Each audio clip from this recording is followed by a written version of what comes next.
Hello, everyone, and welcome to the season premiere of the James Miller Coaches Show.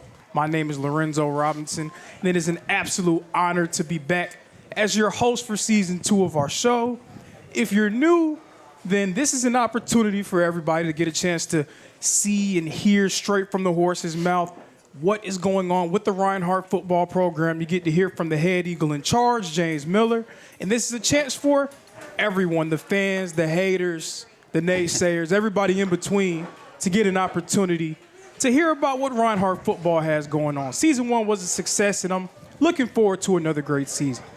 So actually joining me to start this edition of the show, episode 1 of season 2, is the man with the plan, the director of athletics, Coach Jonathan Burton. How you doing today, sir? I'm good. Good. Thanks for having me, Zoe. Absolutely, absolutely. And it's another exciting season for Reinhardt, but just for you now in your second full season as the director of athletics, how has it been for you to be back? Well, it feels good to be back. Most importantly, a little more comfortable.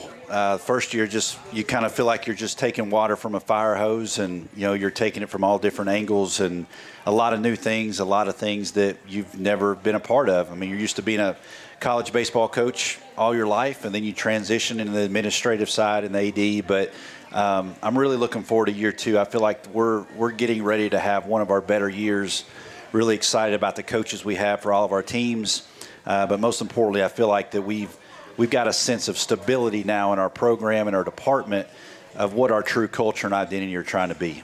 Yes, sir. So that's definitely a good point that you make when you bring up culture. So I know that there's been a lot of turnover over these last few seasons, bringing on different coaches, making some staff moves and changes. How do you balance bringing in new and fresh voices for these programs while also maintaining the culture that Reinhardt's been able to build over the years?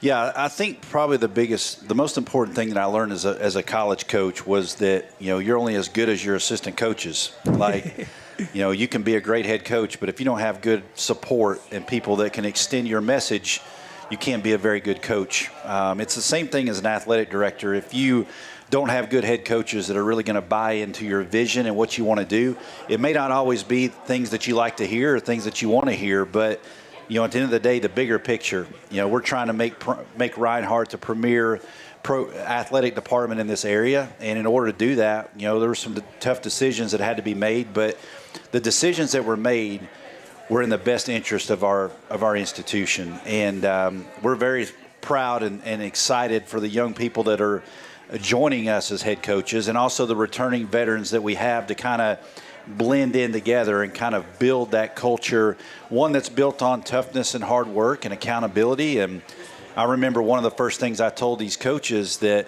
I don't know anything about being an athletic director yet. I said, but the one thing I do know how to do is I know how to run a program.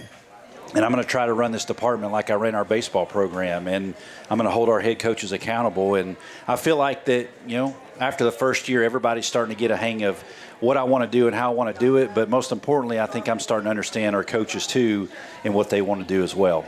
Yes, sir. So even going back to my time when I was a football player at Reinhardt, just comparing the way the facilities and everything looks from my time taking snaps to what it is now, I've been so impressed with the changes in infrastructure, the way that the facilities have improved. What has just gone into you really trying to make everything look a little bit different? Well, it's a lot of hard work. It's a lot of, you got to have a vision, you got to have a plan, then you got to have people around this area that want to support that vision and plan. And luckily for us, I don't shy away from it. I think it's something we celebrate.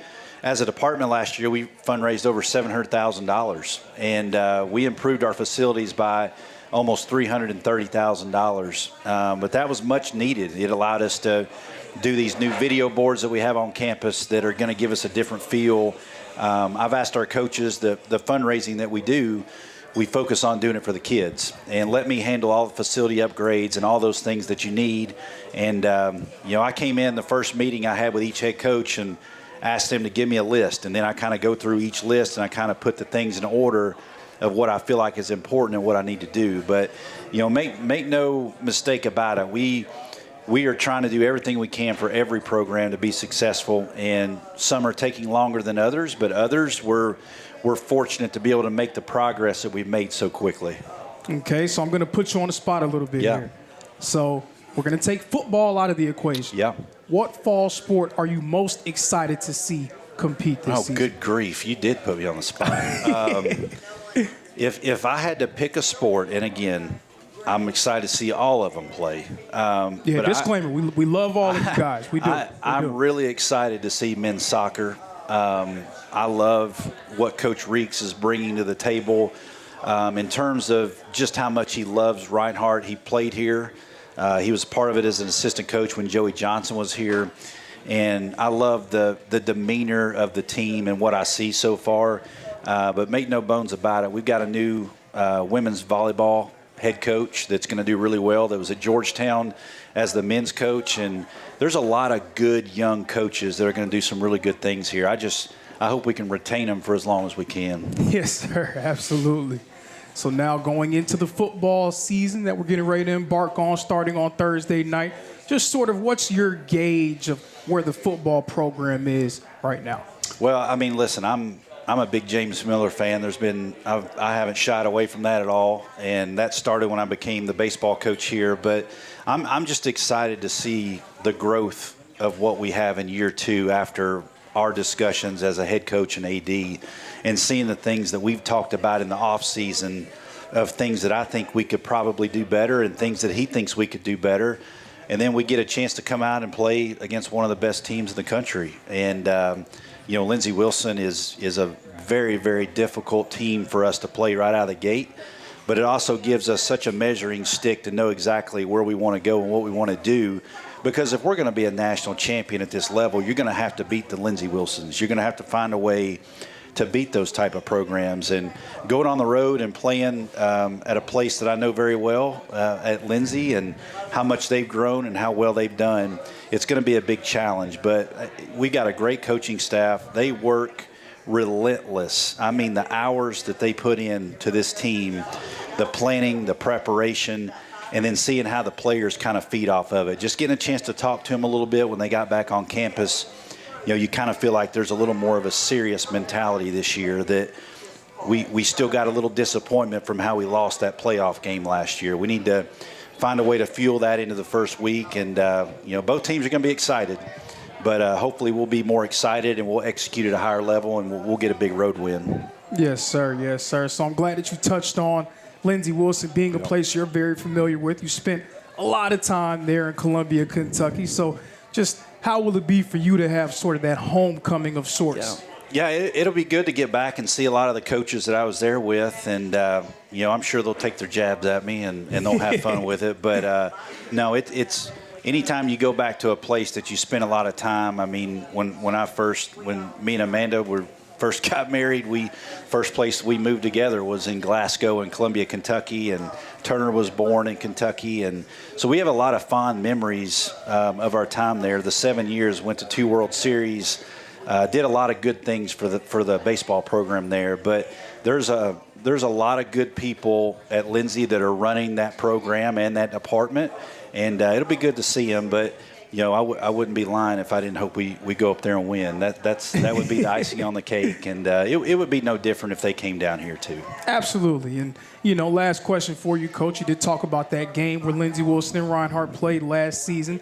Just what do you remember from that matchup, and how do you see us stacking up this season? That was hard fought. I mean, I don't know that a team had played them that well that early. I felt like in the first we dominated the first half, and we left some opportunities out there.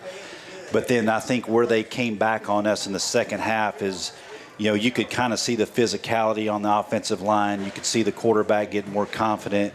I felt like they kind of controlled the line of scrimmage on us a little bit. But I also think they kind of inserted some of their experience against us. We had some young players at some key positions that got a lot of opportunity, but I also think that you could tell they were much older and they had been in some of those games for a little bit longer.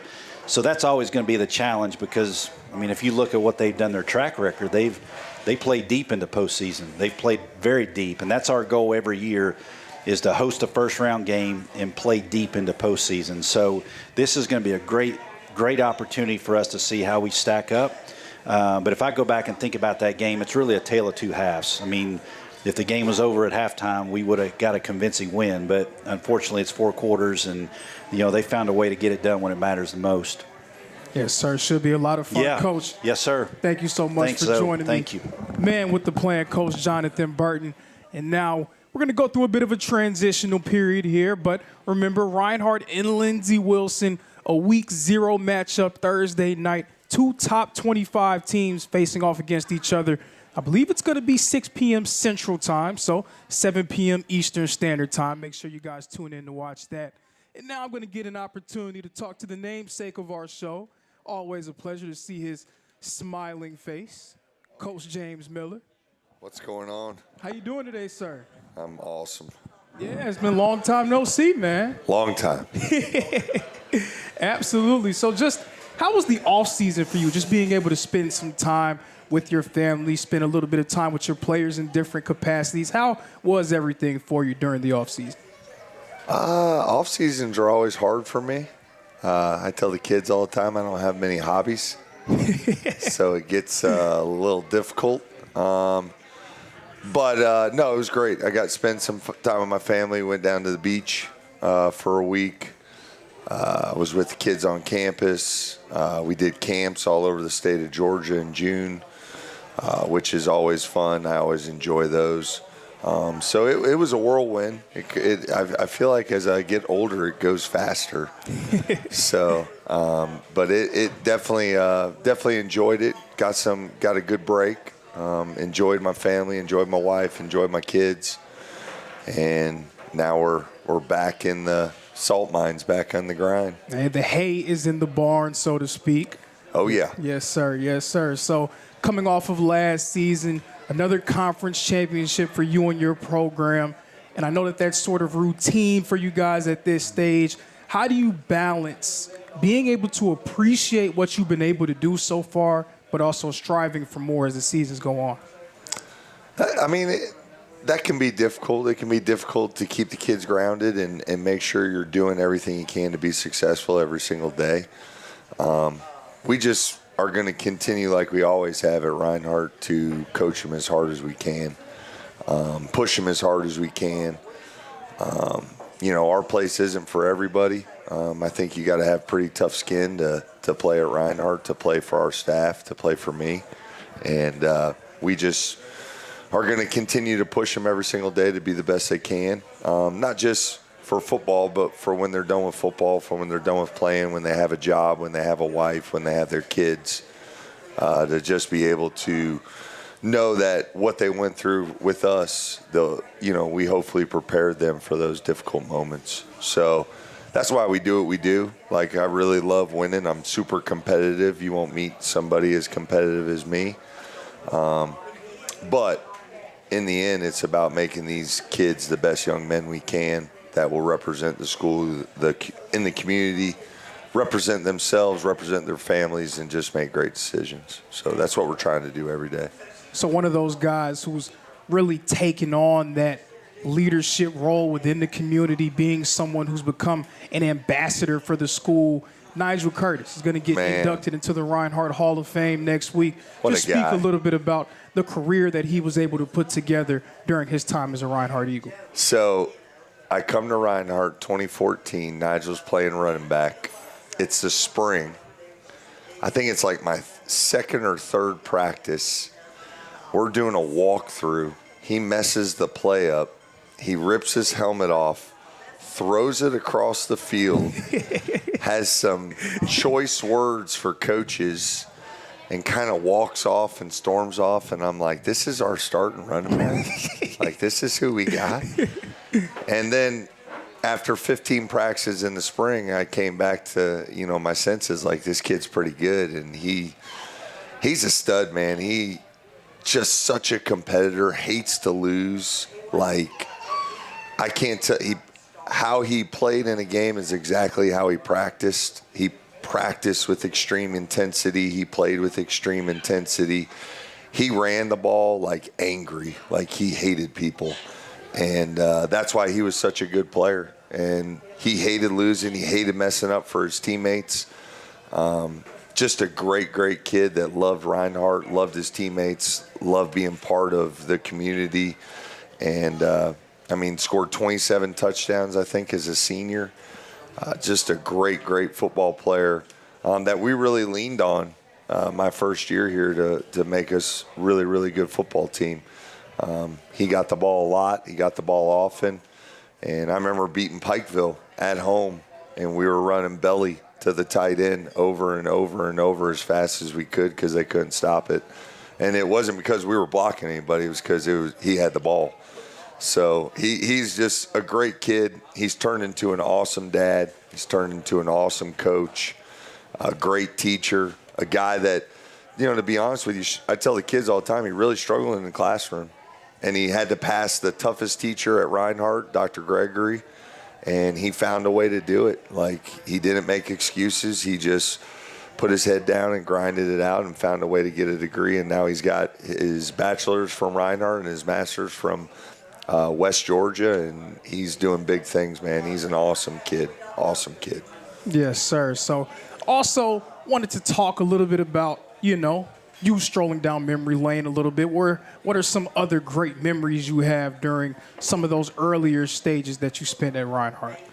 Man, a lot. There's a ton of them. We actually beat Lindsey Wilson at Lindsey Wilson. I think it was like 49-48. I think Coach Burton was at that game.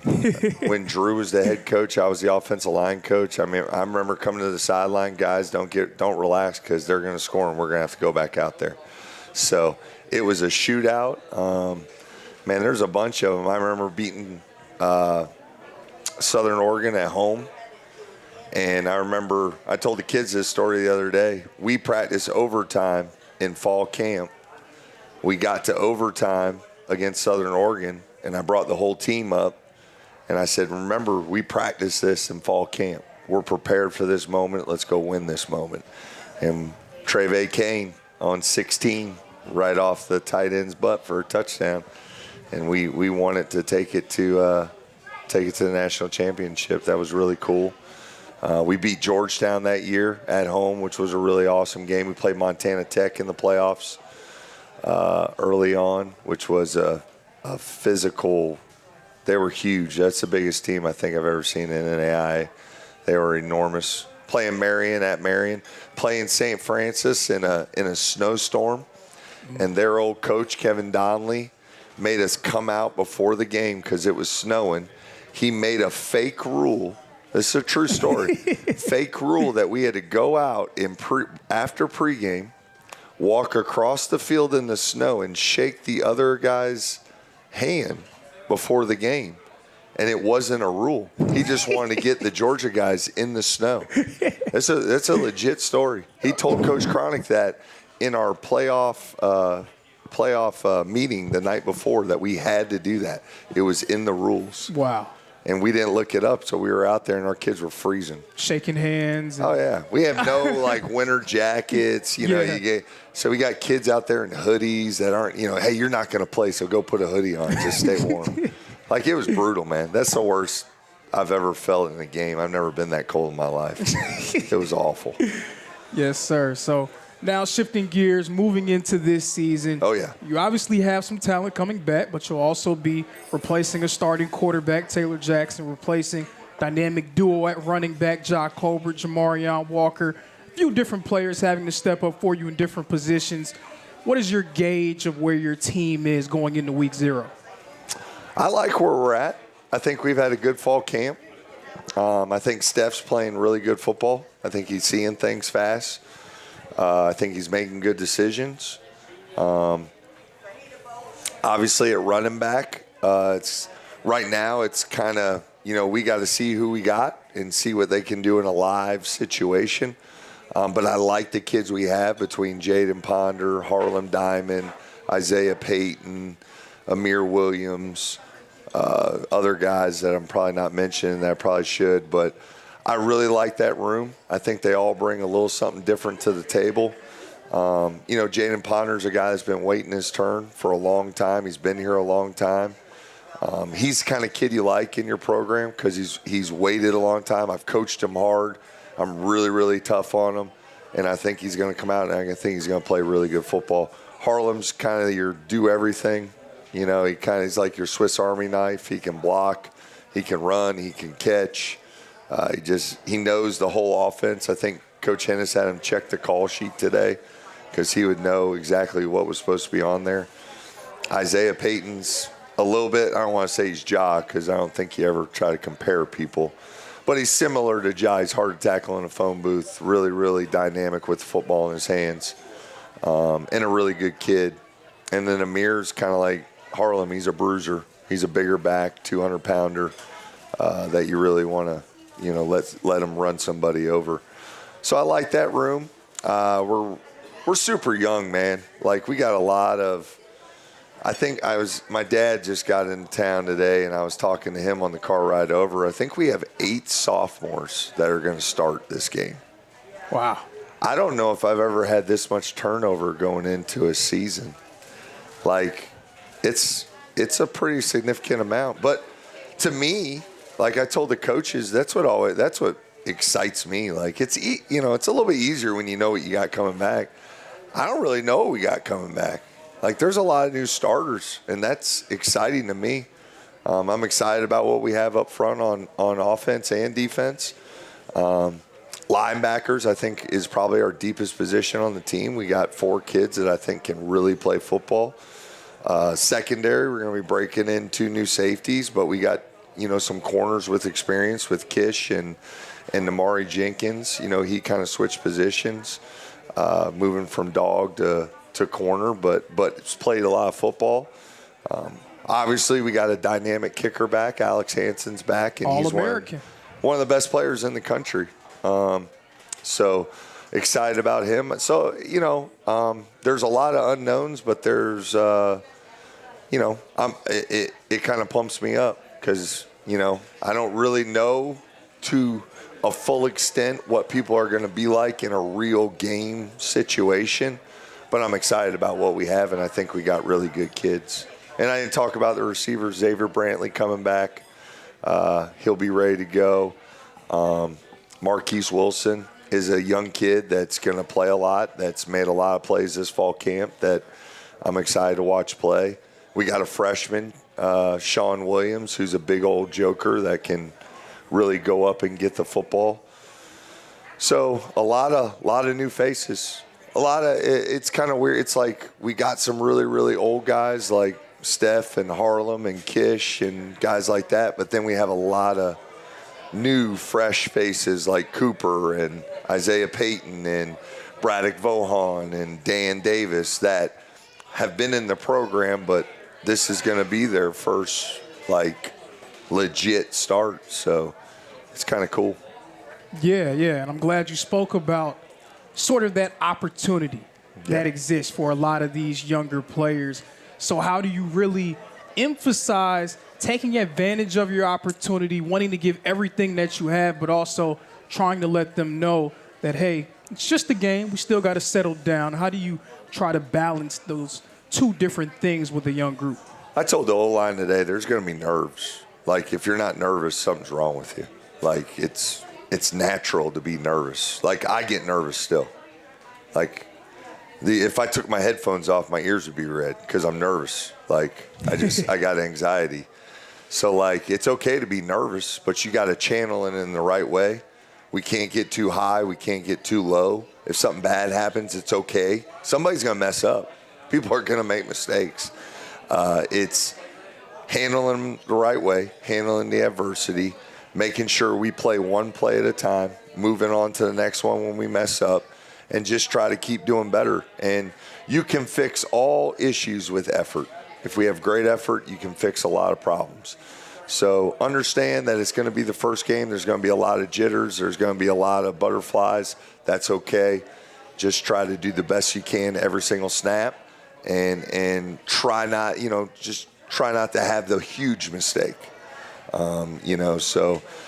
Going the wrong way or stuff like that. That's when you get in trouble. So we got to try to limit those. We got to really take care of the football, and we got to tackle well, and we got to block well.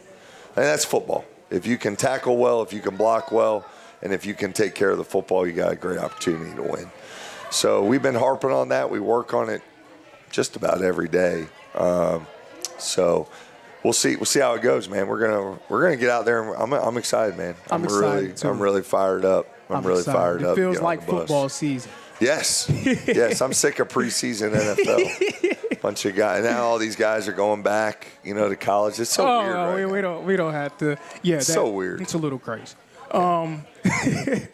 So an interesting scheduling, I would say, quirk that I was able to notice doing some research on the team this year. 5th straight season that you scheduled a game for week 0. Yeah. 4th time in the last 5 seasons that you're going to be playing on Thursday night on week 0. So one of the first games of the season. How do you really, it seems like you enjoy playing those early games, playing before anyone else gets a chance to put anything out there. What goes into you scheduling these games in week 0? Just the opportunity to go play. I like competition. I like playing people. I'm not scared to play anybody. I don't care if we got to go play in the Buffalo's parking lot. We'll go play. We're going to play anybody, anywhere. We don't care who you are. We're not going to worry about the opponent. We're going to worry about us. We're going to try to prepare our guys as hard as we can. We don't care if you're one of the better NAI programs or one of the best D2 programs, which is another game this year. We're just going to prepare as hard as we can. We're going to go play anybody. We're going to give it our best effort, and we're just going to try to get better every single week. And that's what I'm looking for from this team. We're young, but let's try to get better every single week. Let's find something we can do better every single week and just focus on us and not worry about the opponent. I know that's an old coaching cliche, but it's true. Just worry about what we do and not worry about what they do. So that's what we try to do. So I don't know if I answered your question about week 0 games, but Coach Burton put on the schedule, so we're going to go play. Yes, sir. Anytime, any place. That's the message. That's the message. That's right. So now the opponent from Reinhardt. I know Reinhardt fans have had this game circled ever since the schedule was announced in April. Reinhardt and Lindsey Wilson. After we take this break, we're going to get an opportunity to preview Reinhardt's game on Thursday. This is the James Miller Coaches Show. Hold on. The previous play is under further review. I'm not sure what he could review, but okay.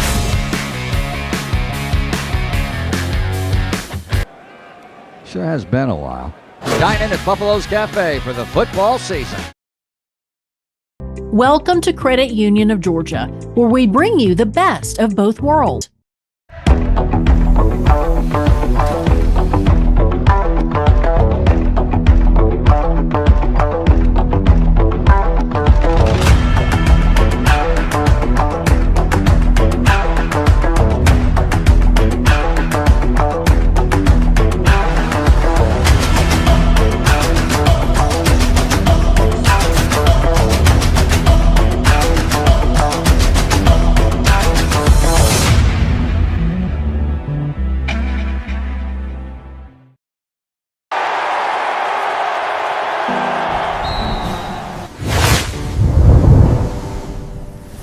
Life doesn't stop when damage occurs.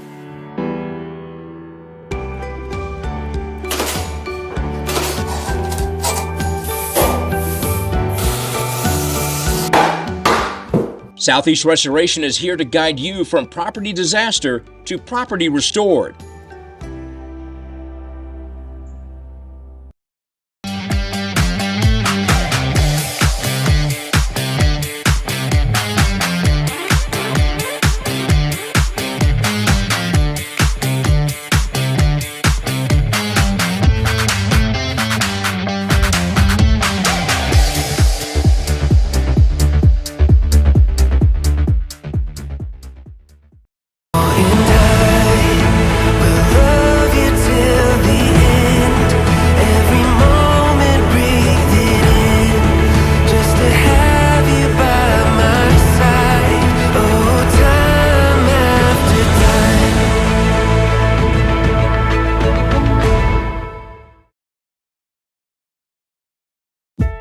The need for heart care can arise when we least expect it. When you look to Northside Hospital Heart Institute, you're never alone. With a leading care team of 100 physicians in more than 55 locations, you get the expertise and quality treatment you can only find at Northside, with advanced cardiovascular services and unwavering support. Because we're with you every step of the way. Northside Hospital Heart Institute. We lead with heart.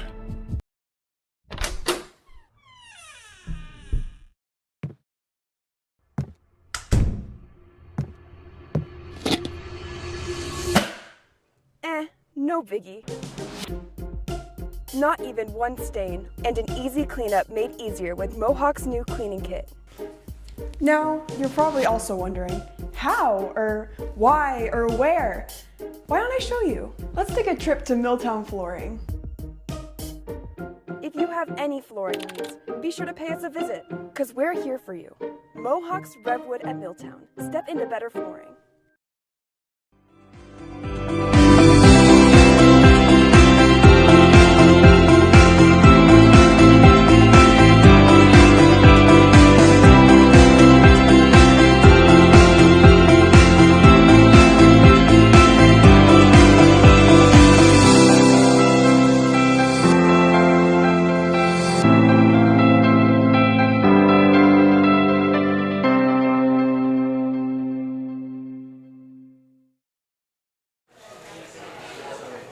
Hello, everyone, and welcome back to the James Miller Coaches Show. I'm still joined by the namesake of our show, Coach James Miller.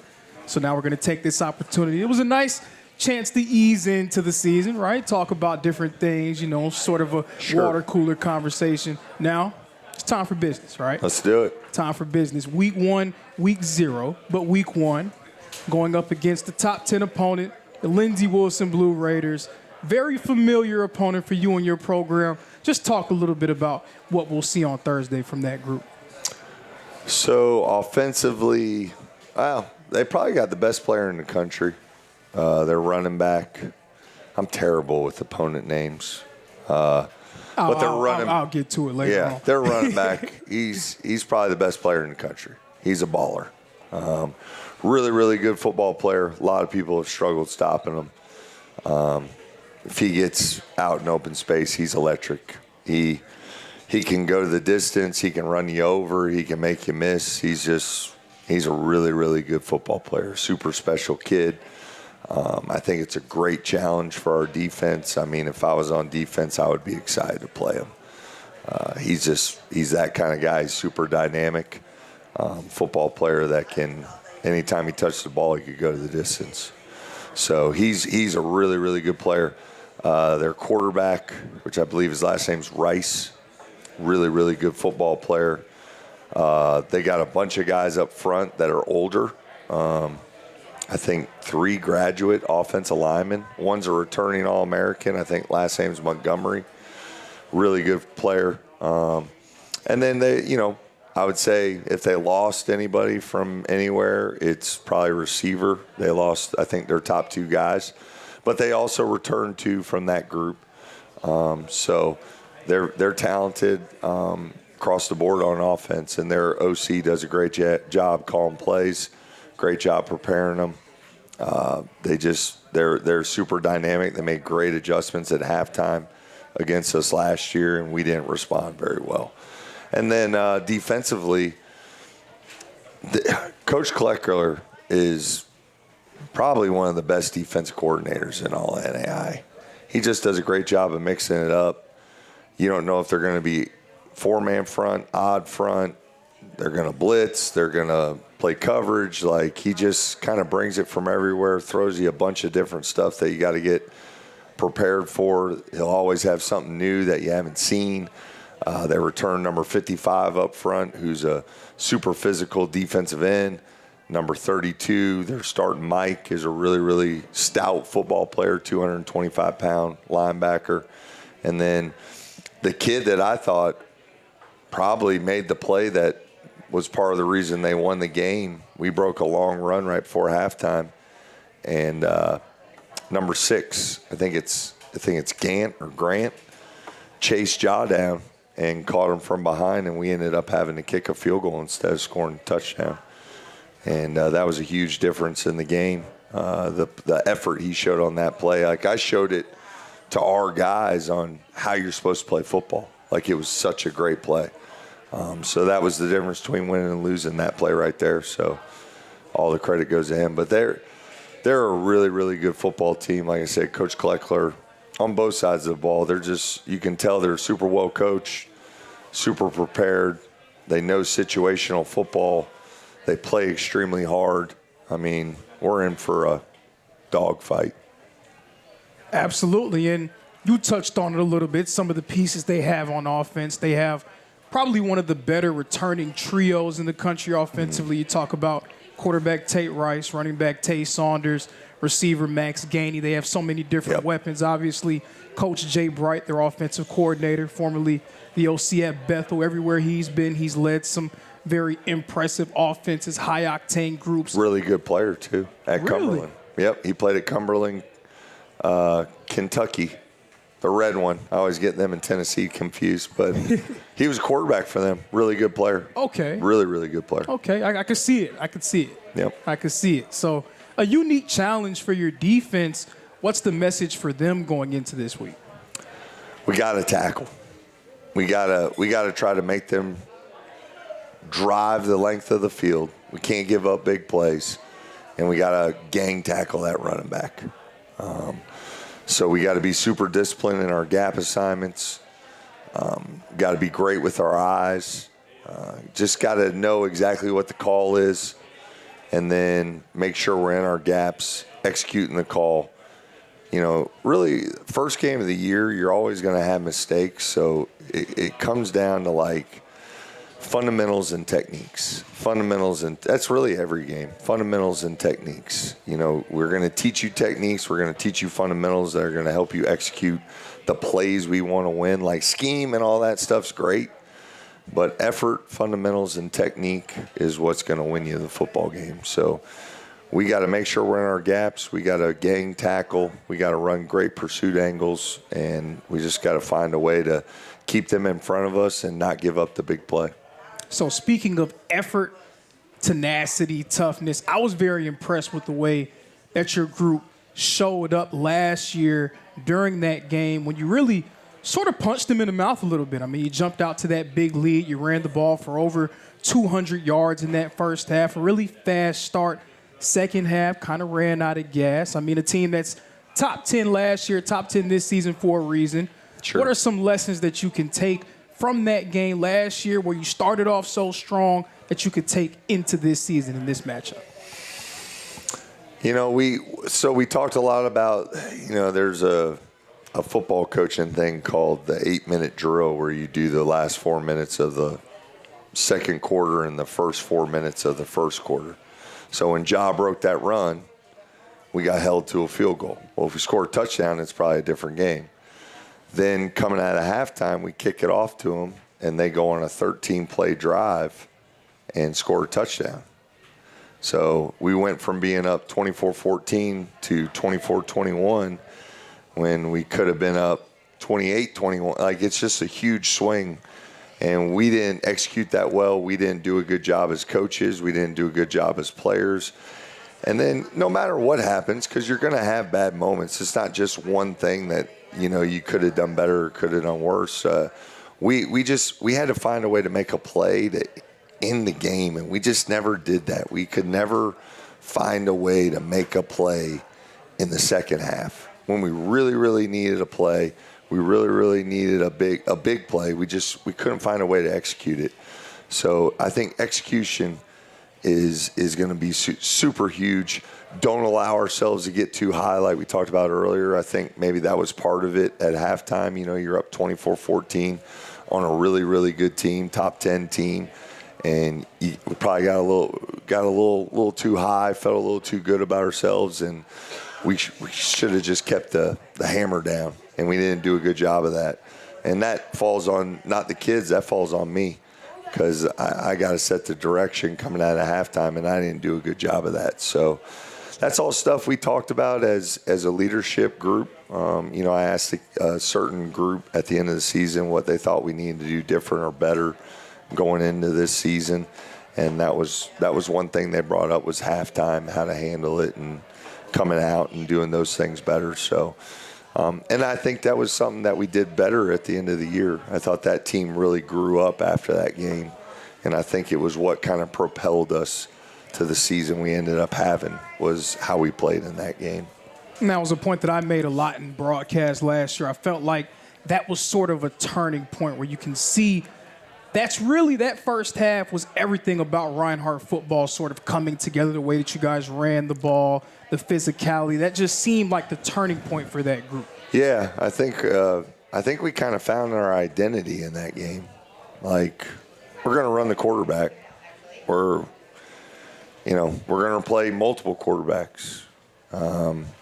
Like, our quarterbacks are alive in practice a lot, Steph will tell you. Like, we don't really care because he's going to get hit in the game because he's going to run a lot in the game. Yeah. If you don't create that callus like we talk about, it's like being a physical football team. Like, in order to be a physical football team, you got to hit. Like, there's no, like, hidden message there. Like, if you want to be physical, you got to hit. So we hit a lot in practice. Our kids, they complain about it a lot, but that's just part of the game. You got to do it. And that was something Coach Beamer taught me, and I've always been like that. I don't care if I was coaching defense at Pembroke or offensive line at Reinhardt. We were always going to hit, and we were always going to be physical because that's what I was taught when I was coming up. And, I agree with you, though. I thought we found our identity after that game, and then we kind of just built on it on both sides of the football. And I think we got better as the season progressed. So week 0, very hostile environment. Oh, yeah. Going into Columbia, Kentucky, going onto that Lindsey Wilson campus, Lindsey Wilson University. Last year, Lindsey Wilson in their week 0 game, believe it was against Texas Wesleyan, a top 10 matchup. And they went dominated. down there, right? No, that was up home. Yeah. That was at home. And it was seen as a bit of an upset, but it was sort of an announcement for Lindsey Wilson, letting the country know they were making a statement. And that was a crazy environment, all the clips that I saw from that game. How do you prepare your group, even the young guys who haven't seen it? How do you really try to prepare them for what they're going to see? You talk about, it's so hard to kind of do that. Like, obviously you talk about it, you discuss it with the group, but to be honest with you, until you get into the moment, it's kind of hard to prepare for it. Like, you hope the older guys like Steph and Kish and guys that have been in battles, played against Southeastern last year at night in that environment, you hope we'll have those conversations as well. But it is tough to prepare for. Like when I was coming up in college, we would play music at practice just to create crowd noise. And I talked about doing that tomorrow possibly in practice, just to try to create some crowd noise just to make us communicate better so we, make us be louder, make us be more vocal. But it's tough, man, especially with a young football team. I think you almost got to be in the moment and kind of just get in the moment, and then you'll kind of figure it out on your own. But it is a lot of conversations between coaches and players, just preparing them for all those things. So now it's time for my favorite segment of the show. And you should be very familiar with this segment. Oh, yeah. This is the James Miller Word of the Week. This is Coach Miller's opportunity to set the tone for his program, set the tone for his team, set the tone for the fan base and everyone watching our show. My personal favorite segment. Coach James Miller, what is your word of the week for week 0? Effort. I want to see us play with unreal effort. Like, win, lose, or draw, I want us to be the best effort team. Like, I want to play as hard as we can, as long as we can. And I think if we do that, we'll give ourselves a great chance to be successful. Nothing's promised, but effort can make up for a lot of mistakes. So we got to have great effort on Thursday night. And I think our kids are excited. I think they're ready to play. To be honest with you, it was a super physical camp, and I think they're ready to hit somebody else. So we'll see what happens. We're going to roll the ball out, and let's get after it. So You know what they say, nothing left to do No. But to spot the ball. Spot the ball, baby. Spot the ball. Coach. Great to see you, man. Thank Always you a so pleasure. much. You're looking great, too, man. Oh, I appreciate it. Been in that weight room. A little bit. I'm trying to. Coach James Miller, everybody. So now we're going to get an opportunity to hear from some of the players. Yeah, give it up for Coach Miller. Coach Miller, we are in front of a live audience as well, folks. So now we'll get an opportunity to speak to one of the leaders, one of those returning guys that Coach Miller spoke about. Also, an alumni of one of the most prestigious schools on the south side of Atlanta, down there in Clayton County. Quarterback Stephen Craig. Steph, how you doing today, sir? Go ahead, give you a chance to get yourself together. Man, you're so far away from me. I get closer to you. Yeah, man. Act like you know something, you know what I'm saying? Mike, good? Yeah, you good. All right.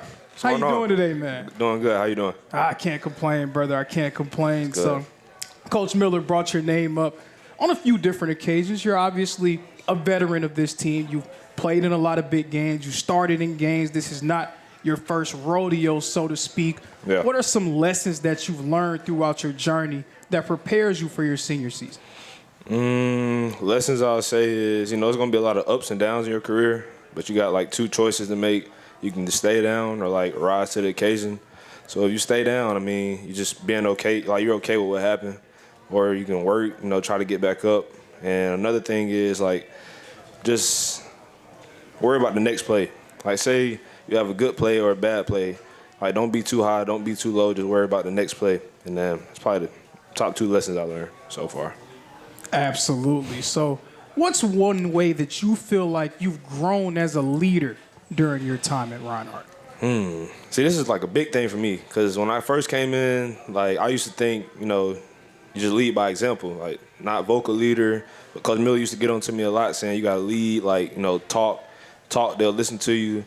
But I'll say just bringing like the guys together and just believing in myself that like, they'll listen to me if I say something. So just being like a vocal leader and just not being scared of losing friends, like not being scared of who like me, who don't like me, just like communicating and leading with my voice. Yes, sir. So obviously, as the quarterback, you have to have your finger on the pulse of the entire team. You're not just looking at your room. You're not just looking at guys behind you. You're looking at the line. You're looking at the receivers, offense, defense, everything going on, right? Yeah. So I'm going to put you on the spot here. All right. Who is one guy that you feel like isn't getting enough attention right now but will step up for your team this fall? One guy. Only one? Just one. I'll say Marquise Wilson. Receiver, he had a great camp from Colquitt County, or Moultrie, however they said. But Marquise Wilson, he had a great camp, making competitive catches, blocking, just great camp, being consistent. And we do have a very strong Colquitt County contingent watching our show. When they come to the home games, they'll let us know whether or not they want to say Colquitt County, Moultrie, however they want to say it. So I'm sure that someone will come up to me and have that conversation with me. Yeah. But absolutely, Marquise Wilson, member of that receiver group. So now for you and your team, what's your personal goal for this season? And then what is your goal for the entire team? I'll say my personal goal, first team all conference. And I just want to win, to be honest. Personal goal, win, first team all conference. And then team goal, come together. Like, I feel like we all love each other, just play for each other, win the conference, win the natty, of course, and host a playoff game, get past the first round, and just, like, compete every week and just play for each other. I like that. Steph. Lorenzo. Thank you so much for joining problem. me, man. It's Reinhardt's quarterback, Steph Craig. Also, again, alumni of the very prestigious Lovejoy High School. Okay, just making sure that's known. All right, so now we're going to have an opportunity to speak with one of the leaders on defense, a defensive back, Kish Wright. Kish, how you doing today, sir? Go ahead and let you settle in, get your mic on. This is a live show, so you got to allow for us to transition in between guys. Kish, how you doing today, man? I'm doing great, man. How about you? I'm good, man. I'm good. It's a pleasure to see you. So people who don't know, you have a bit of another kind of side hustle, so to speak. Did you want to talk about that a little bit? This is your chance. You have the floor. I cut hair, work on cars. I try to do everything to keep myself busy, try not to limit myself, basically. Hey, jack of all trades. Yep. You do a little Yep. bit of everything. So you are a guy who's just like Steph. You've been around for a while. I think you guys actually came in during that same class, actually. Was it 2022? Yeah. 2022. So you're a guy that you've seen a lot of different things. You actually switched positions midway through your career. You went from receiver to defensive back. Just what have you learned over the course of your time here at Reinhardt? I would say I learned, consistency and preparation is very important. You can't go out to practice one day and, go your hardest and then go out the next day and, drag around, like you don't want to be there. Because then all that's going to translate to the game. And all the things that you were lacking in practice is going to be magnified in the game. Absolutely, absolutely. So now you being a player who I remember when that switch was first made of turning you into a defensive back, and you would make a play and the coaches would give you a pat on the back. You would hear a lot of different things, like people are saying, oh, wow, who was that? That's Kish. That was a great play. You're going to get a lot of that when it's new. Now it's an expectation. You're a single-digit guy. You're a guy who's now expected to be a leader in that room. How has that transition been for you, turning into just a guy that people see making a play or two to now you're expected to lead that group? It was a big transition, but I kind of prepared myself for that already because the first season I played corner, I held myself to a high standard. I never liked getting caught on. Who does? Exactly. My coach would always tell me, corners get caught on all the time, this, that, and the third. But, I wasn't hearing it. I would always hold myself to a high standard because, everybody been looking at me as that player. I feel like on the team, it might not have been the fans or, the coaches, but my team seen what I could do and what I could bring to the team. So, they kind of looked up to me as a player to make plays, when it's time to make plays. Absolutely, absolutely. So I talked to Steph. I put him on the spot. I'm going to put you on the spot here as well. Because even though you play corner, you play defensive back, you, as a leader, you have to know what's going on for your entire team. Yeah. What's your expectation for Reinhardt's defense this year? I got very high expectations for the defense. I watch them every day. We flying around, communicating. We doing everything we liked in last year. And it's real it's looking real promising. Like, I'm liking what I see. Everybody's being physical. Everybody's looking hungry, ready to win, ready to play, ready to make up for last season. Y'all bringing it up a lot. And we definitely remember that. So, we just enter every practice with a chip on our shoulder, ready to learn, ready to be coached, and ready to, excel. Kish, thank you for joining me, man. Thank you, man. I appreciate you. Kish Wright, ladies and gentlemen. So, Kish talked a little bit about the young guys on that defense stepping up. Coach Miller spoke about young guys stepping up defensively. Well, how about we get a chance to speak to one of those young rising stars on the defense? A chance to talk to Cooper Negron. How you doing today, sir? We'll let you get yourself adjusted. Yeah, give it up for Cooper, man. First time on the show. Give it up for him. To answer your question, I'm doing good. How are you doing? I can't complain, brother. I can't complain. So, obviously, you came from North Cobb High School, one of the better programs in the state of Georgia, someone that a lot of Reinhardt fans are very familiar with, seeing you play in high school. Just how did that experience playing for that program prepare you for the next level?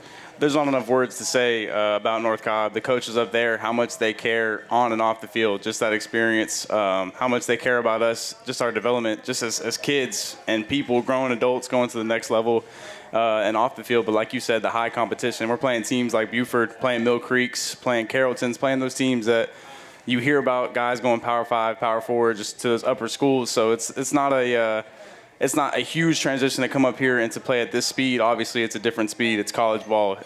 But to play there, how they prepared us, the film study, the work on the field, we're going 5 days a week. We're hitting 2 days a week. Very similar schedule to Coach Miller, very similar coaching style. They prepared me to be here, to be a young part of this team. And I knew I was going to play, not in a cocky way, but I knew I was going to play at this level and exceeded this level just because how much they prepared me, what that level was to me, what the coaches did for me. And as soon as I met Coach Miller, his coaching style, how we play, how we practice, what we do, I knew I would thrive in this environment. So every time that I spoke with the defensive coaches last season, I would talk to Coach Miller about the team. I would hear your name get thrown around, and I would go to practice, and I would be like, who is that? They're like, oh, that's okay, I see it. I see it.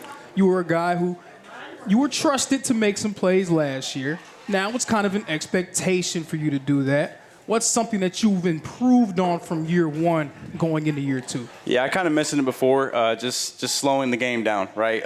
Really reading my keys, reading, emphasizing the little things. But I think something that I've improved on a lot is just kind of that film study like I was talking about, just the mental game, preparing myself more mentally than it is physical. Obviously, we go hard in the weight room. There's an expectation there. We go hard every day, like Coach Miller says. Even the mental days, the walkthroughs, those are tough days too, because you really got to focus and hone in. But I think an area that I've improved on a lot, besides the physical, is just the mental aspect. Really getting ready, especially for this Lindsey Wilson opponent. What they do, the tells that they have, stuff that they do to get prepared for, is crucial, and it's really crucial. And I think having a guy like me on the defense that can kind of call that stuff out and stuff like that, that helps even sometimes more than just making the big play or making the physical play is, hey, they're going to run this. Hey, they're going to do that. They're in this formation. They like to do this. So I just think that mental aspect and getting more confidence for myself. Like Kisha said, over the years, he's had some more confidence build up, but now it's an expectation. I'm not a guy that's been doing it, playing and play out in the game. I got some snaps here and there, a big special teams guy, but this year is really going to be the year that, I'm going to be able to see what I can do, right? So I'm super excited for that. So you're also a part of what Coach Miller called the most talented room on the team, that linebacker group, obviously 2 returning all-conference performers. You have a few different guys who played for a long time.